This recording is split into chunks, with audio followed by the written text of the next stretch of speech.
Salut à tous et à toutes et bienvenue dans votre canal Be in Math. Aujourd'hui on va faire les limites, c'est la cinquième partie. Au programme de la cinquième partie, il y a limites référentielles. Dans la première partie, séance 1 et de la séance 1 jusqu'à la séance 3, on a traité et on a présenté une approche théorique des limites. Et aussi on a vu des propriétés qu'on peut utiliser dans certains cas. Dans la quatrième séance, on a fait les opérations sur les limites.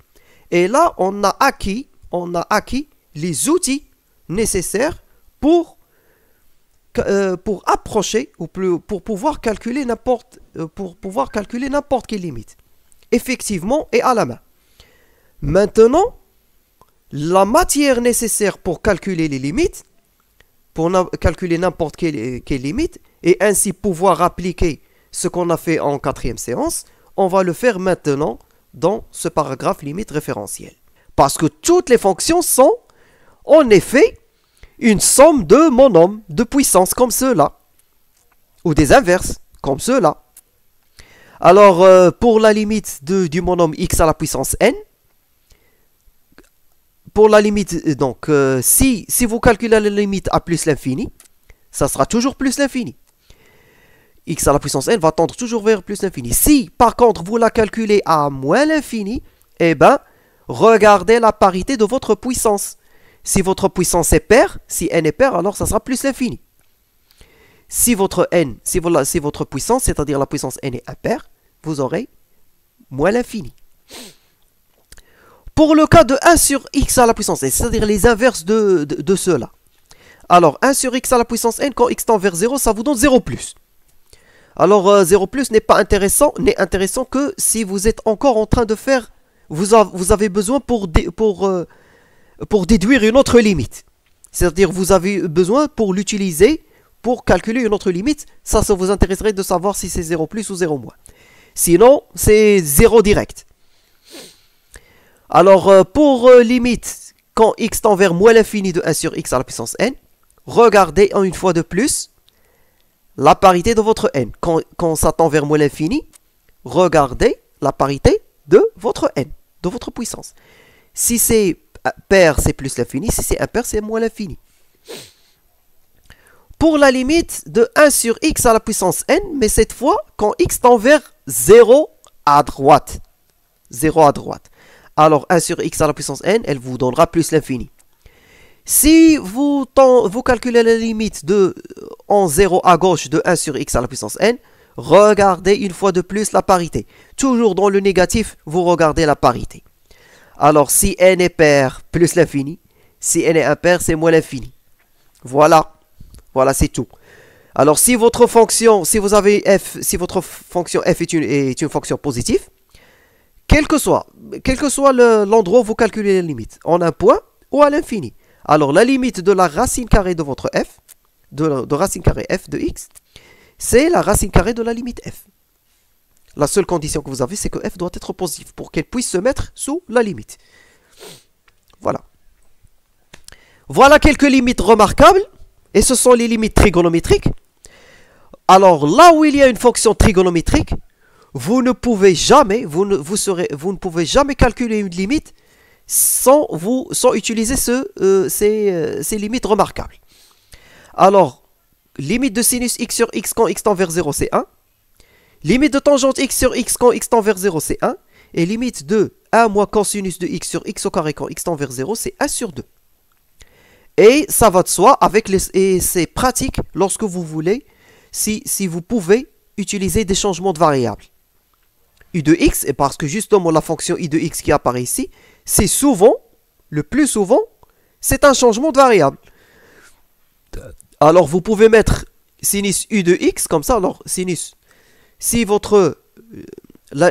tombez dans ces cas, alors limite de sinus u de x sur u de x, quand x tend vers carré, c'est-à-dire quel que soit ça peut être l'infini ou un point. Si quand x tend vers carré, alors elle va vous donner 1. À condition, c'est que la limite de u de x quand x tend vers carré doit être égale à 0. Et là, vous pouvez mettre ce que vous voulez. Vous pouvez mettre ce que vous voulez. Donc, x doit tendre vers un nombre ou vers l'infini. L'essentiel, c'est que u de x doit tendre vers 0 lorsque x va tendre vers votre point ou l'infini. C'est uniquement avec cette condition que vous pouvez affirmer que limite quand x tend vers carré de sinus x, de sinus u de x, du sinus u de x et sur u de x tend vers 1. De même ici pour tangente u de x sur u de x quand x tend vers carré. Alors si la limite de u de x quand x tend vers carré est 0, vous pouvez dire que tangente u de x sur u de x quand x tend vers carré c'est 1. Et de même ici pour le cosinus. Pour 1 moins cosinus u de x sur u de x au carré. Le plus souvent donc, u de x c'est un changement de variable. Ça vous aidera. C'est un astuce, vous pouvez l'utiliser. Maintenant, on arrive au polynôme. Et c'est très très important. Alors un polynôme, ça s'écrit comme ça. C'est juste un rappel. Ça s'écrit comme ça. C'est la somme de AI, x à la puissance i, de 0 jusqu'à n. Alors la limite, voilà ce qu'il dit la propriété. La limite de tout le polynôme à l'infini. J'ai bien dit à l'infini. La limite du polynôme à l'infini, c'est la limite du terme dominant. C'est-à-dire à n, x à la puissance n. Le plus grand terme. Le terme du plus grand degré. Alors, voilà. La limite de p de x à l'infini, plus ou moins l'infini, c'est la limite de an à la puissance x. An, xn, en plus ou moins l'infini. Pour une fraction rationnelle, alors une limite qui s'appelle fonction rationnelle, c'est un rapport de deux polynômes. Alors la limite de f d'une telle fonction, c'est-à-dire le rapport de deux polynômes, ça sera donc la limite du rapport entre le dominant de la fonction au numérateur et le dominant de la fonction au dénominateur. C'est-à-dire an xn sur bm xm. Ça veut dire donc soit encore la limite de a à la puissance de an sur bm sur x à la puissance n moins m. Alors, par contre, si vous avez, dans le cas où x tend vers x0, vous avez votre f de x, vous calculez la limite de votre f de x et vous tombez dans une forme indéterminée. Si vous tombez dans une forme indéterminée, on a un point. Alors, qu'est-ce que vous faites? Vous utilisez, voilà une astuce qui marche souvent, si je n'ose dire ce qui marche toujours, pour lever l'indétermination, c'est faire la division euclidienne, oui, de p de x et ou de q de x sur x moins x0 pour lever l'indétermination. Ou carrément de p de x sur q de x pour lever l'indétermination. Donc, avec ça, on a fini. On peut dire la séance est terminée. Si vous avez aimé, comme d'habitude, likez, partagez, commentez. Si vous ne l'avez pas encore fait, abonnez-vous, activez la cloche pour ne pas rater notre prochaine séance. Et d'ici là, portez-vous bien. À bientôt.